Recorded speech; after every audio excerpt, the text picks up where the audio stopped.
இதை நீங்கள் அதிகமாக தெரிஞ்சுக்கணும். அந்தந்த நிமிடத்தில் நம்ம காரியம் நடக்குமா? இப்போ வந்து ஒரு 8ஆம் இடம் தடுமாற நேரமாக இருக்குது. 8 5 40 நிமிஷம், 30லேருந்து அந்த 35லேருந்து 40 நிமிஷம் பார்க்கும்போது அந்த நேரத்தில் ஒரு காரியம் செஞ்சிங்கன்னா தடுமாறுவீங்க.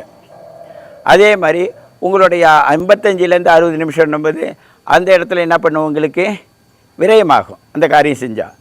இப்போது 25லேருந்து 30 பார்த்திங்கன்னா உங்களுடைய மனசில் இருக்கிறத செய்ய போனீங்கன்னா உங்களுக்கு எதிர்ப்பு வரும். 6 8 12 இதை மாத்திரம் அடிப்படையாக நீங்கள் தெரிந்தீங்க. இந்த ஜோதிட ஒளியின் மூலமாக நீங்களும் ஜோதிடராவது எப்படி என்பதற்கு இது ஒரு அடிப்படை குணம். இது அடிப்படை வேலுடைய குணம்.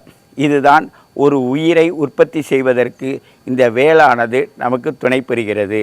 நம்மளுடைய சொல் வேல் போல் கூர்மையாக இருக்க வேண்டும். இந்த சொல் பிறரை துன்புறுத்தாத சொல்லாக இருக்க வேண்டும்.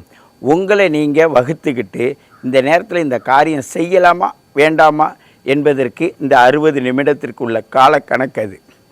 24 மணி நேரத்தை கணக்கு வச்சோம்னா அதுக்கு வந்து ஓடுதளத்தின் மூலமாக 360 டிகிரியை நம்ம கொண்டு வரோம். அது 108 பாகையில்.